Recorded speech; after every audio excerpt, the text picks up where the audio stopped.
السلام علیکم second year آج ہم باب 2 میں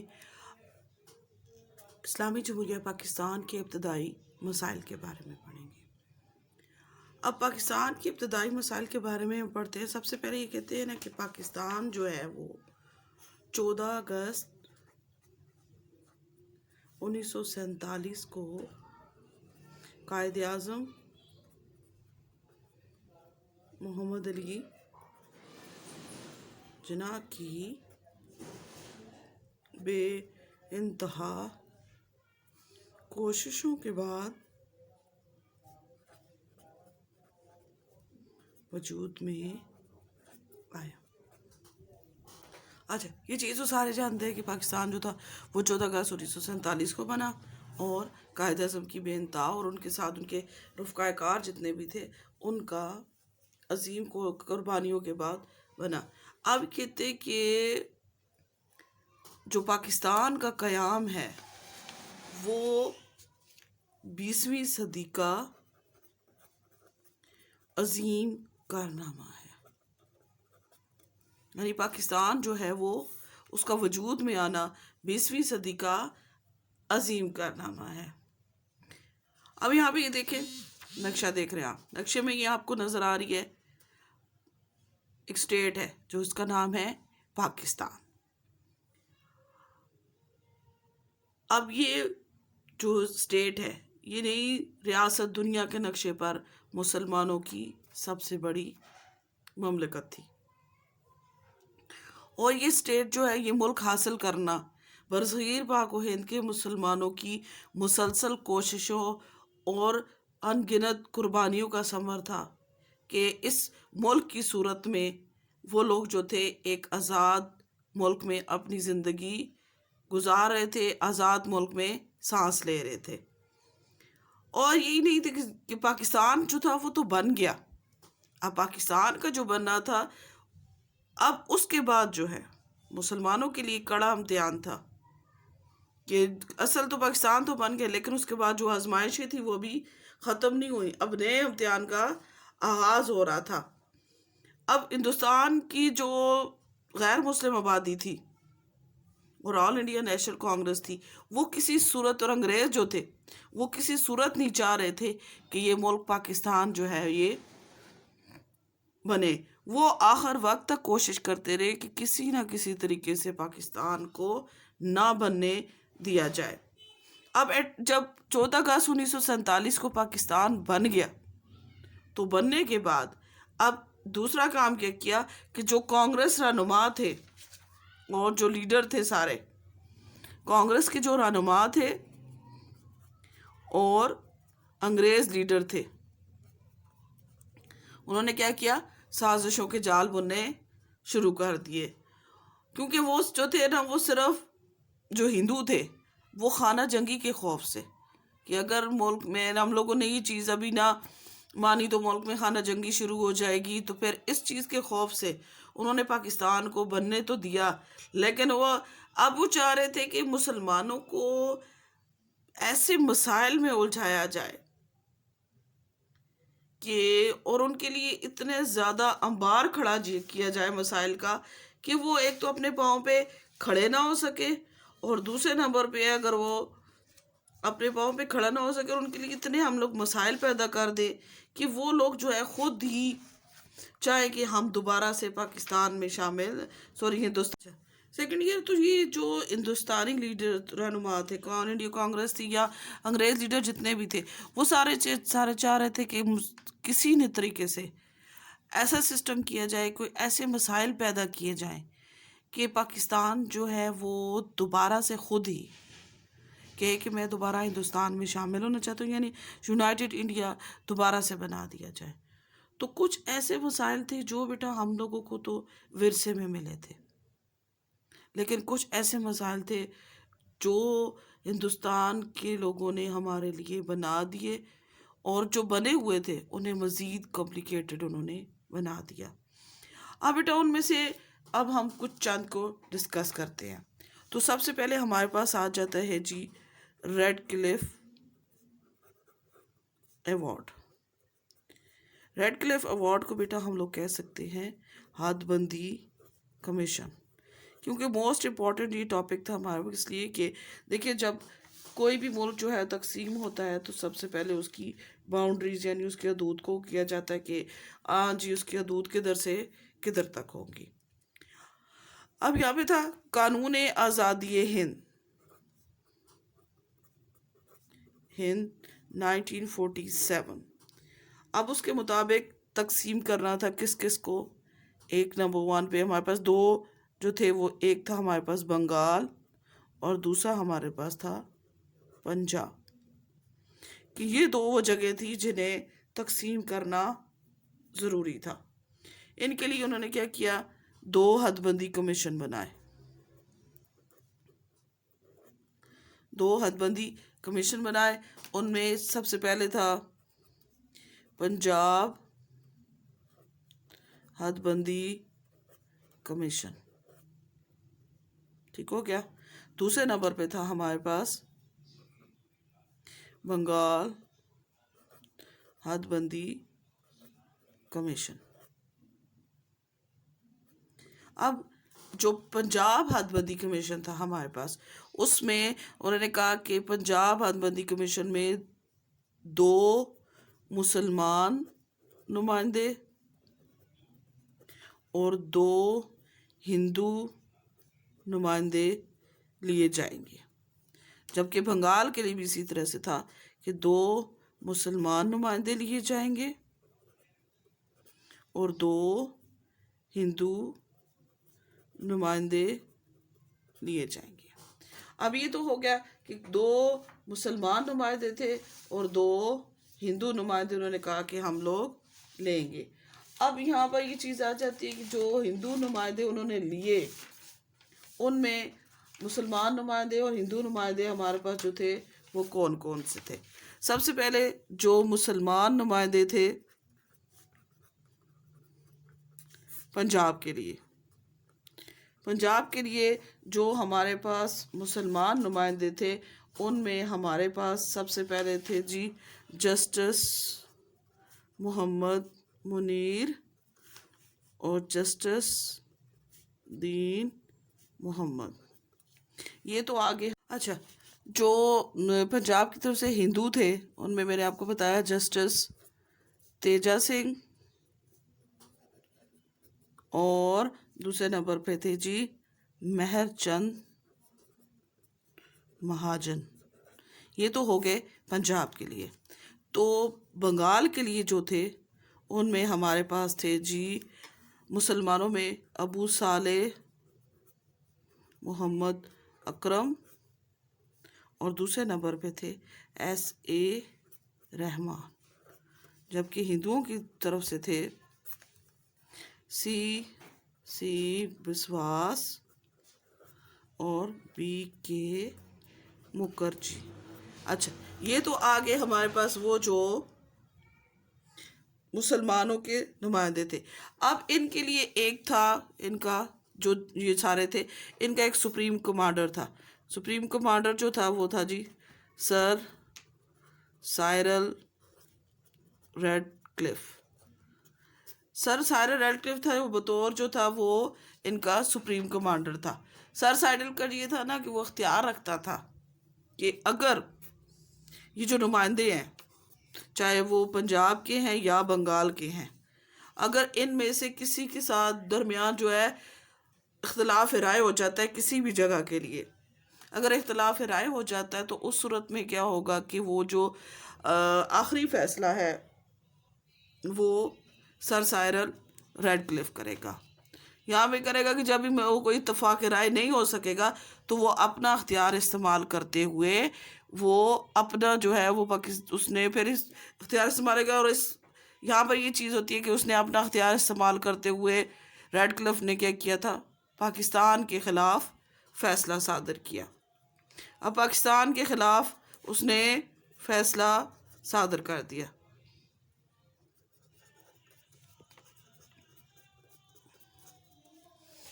اچھا جی، اب یہاں پہ سب سے پہلے ہم لوگ ایک چیز دیکھ رہے ہیں، وہ یہ تھی کہ اب کون کون سی وہ جگہ تھی جو کہ فیصلے تھے جو پاکستان کے حق میں تھے اور اس نے خلاف کیے۔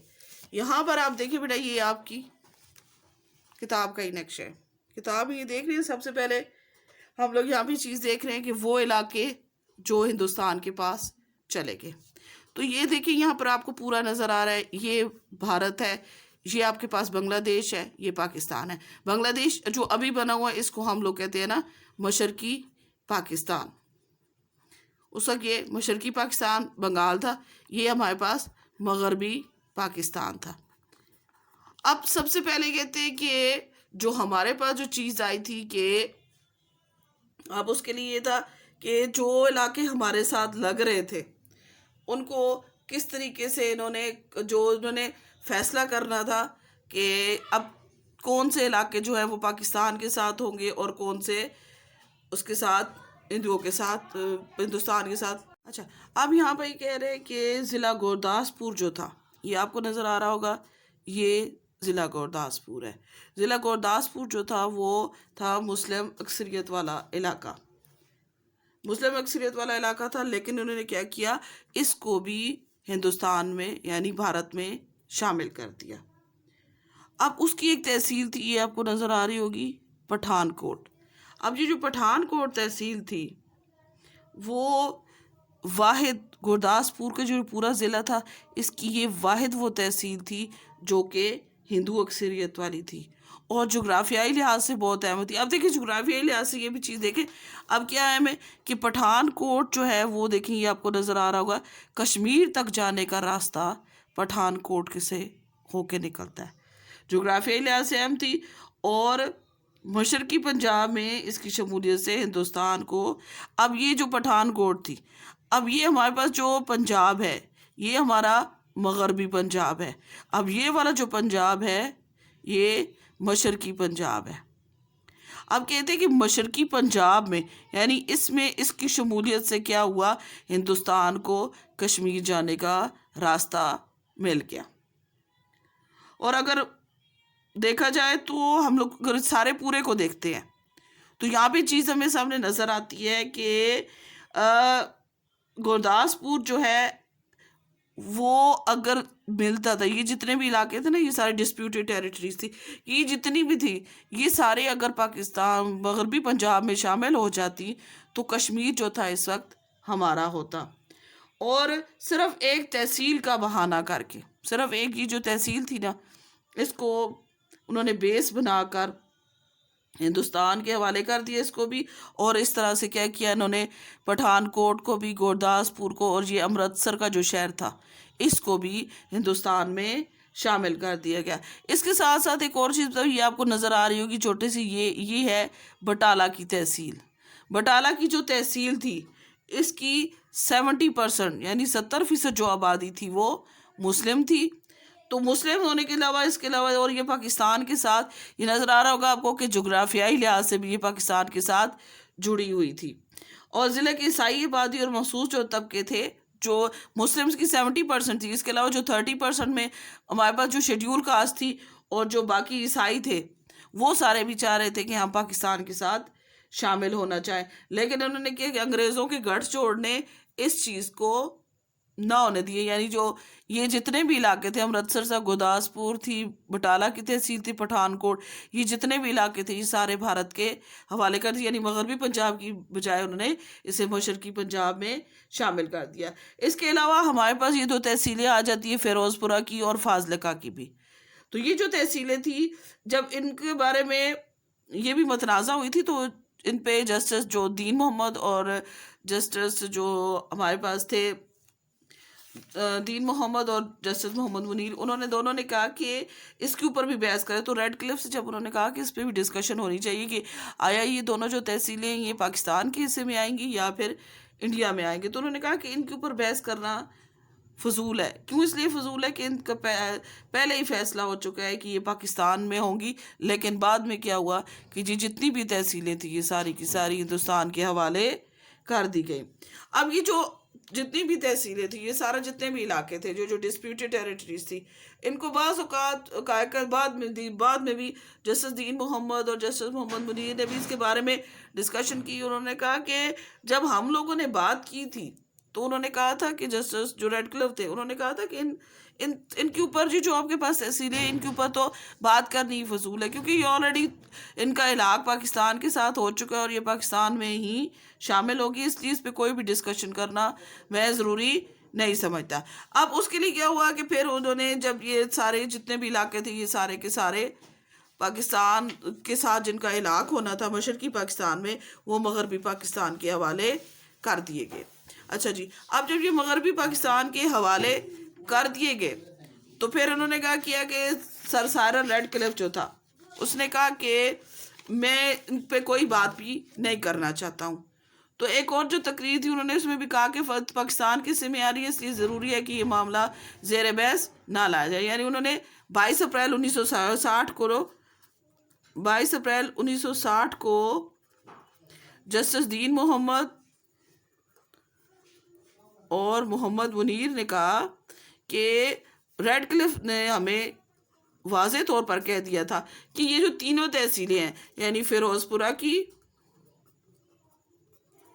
فاضلکا اور زیرہ کی، یہ جو تینوں تحصیلیں ہیں ان پر کوئی بھی بات کرنی فضول ہے، کیونکہ اس کے بارے میں آلریڈی ہم لوگ بتا چکے ہیں کہ یہ جو تینوں تحصیلیں یہ پاکستان کے حصے میں آ رہی ہیں۔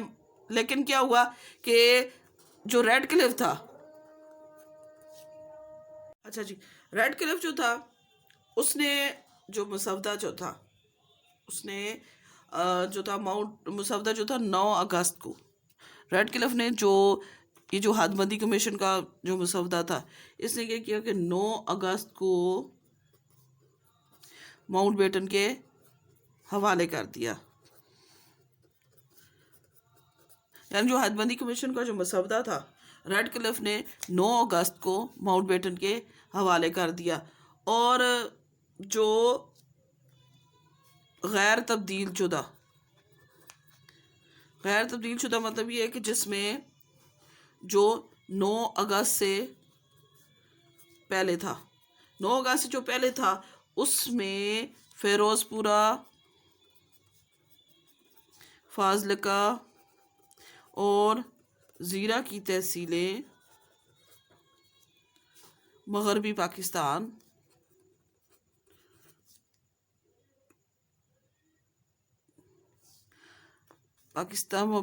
یعنی مغربی پنجاب کے حصے میں آئیں۔ لیکن جب 17 اگست کو اعلان کیا، جب ماؤنٹ بیٹن نے 17 اگست کو اعلان کیا تو یہ تمام تحصیلیں جو تھیں وہ تمام تحصیلیں ہندوستان کے حوالے کر دی گئی۔ اچھا جی، اب یہاں پہ یہ بتا رہا ہے کہ جو پہلے تک 9 اگست کو پیش کیا تو یہ جو تھا وہ اس میں فیروز پورہ، فاضلکا اور زیرہ کی جو تحصیلیں تھیں وہ مغربی پنجاب یعنی پاکستان میں تھی۔ لیکن جب ان کو دوبارہ پیش کیا گیا ادھر اس کے پاس، جب ماؤنٹ بیٹن نے 9 اگست کو اس کو پیش کیا، 17 اگست کو پیش کیا، جب اس نے 17 اگست کو پیش کیا تو 17 اگست کو جو پیش کی جانے والا جو مسودہ تھا وہ بالکل ٹوٹلی سیپریٹ تھا۔ یعنی اس میں جو اعلان کیا گیا اس میں فیروز پورہ، فاضلکا اور زیرہ کی جو تحصیلیں تھیں وہ ہندوستان کے حوالے کر دی گئی۔ انہوں نے پاکستان میں نہیں شامل کی بلکہ یہ ہندوستان میں شامل کر دی۔ اور شواہد یہی ظاہر کرتے ہیں کہ یہ جو بھی تبدیلی ہوئی تھی کس کی ہوئی تھی؟ یہ فیروز پورہ کی، فاضلکا اور زیرہ کی، ان تینوں کی تحصیلوں کی جو تبدیلی ہوئی تھی کہ یہ پاکستان کی بجائے ان کو ہندوستان میں جو شامل کیا گیا، یہ 9 اور 17 کے درمیان ہوا۔ یعنی 9 اگست اور 17 اگست کے درمیان میں یہ ساری تبدیلی کی گئی تھی۔ اب نیکسٹ ہمارے پاس آ جاتا ہے جی بنگال حد بندی کمیشن۔ اب بنگال کے بارے میں آپ کو یہ بتاؤ کہ بنگال جو تھا وہ اہم اور متنازع علاقہ تھا۔ اب بنگال جو تھا اس میں اہم علاقہ تھا، اس میں ایک اور چیز جو تھی وہ ہمارے پاس تھی جی، یہ جو آپ دیکھ رہے ہیں نقشے میں، یہ بنگلہ دیش. اب اس میں سب سے متنازع علاقہ تھا ہمارے پاس کلکتہ کا. کلکتہ جو تھا وہ بنگال کا دارالخلافہ بھی تھا، ایک صنعتی، تجارتی اور تعلیمی مرکز بھی تھا، اور اس کے ساتھ ساتھ یہ ایک اہم بندرگاہ بھی تھی.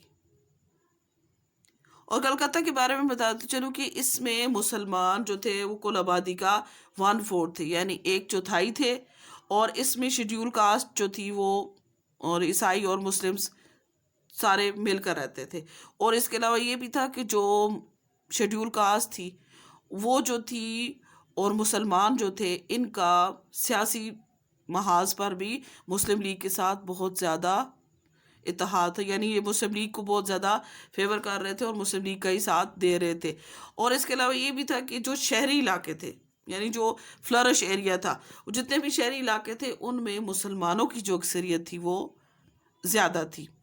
تو اس نے کیا کیا کہ جو کلکتہ تھا اسے بھی انہوں نے مشرقی بنگال سے اٹھا کر مغربی بنگال کا حصہ بنا دیا گیا.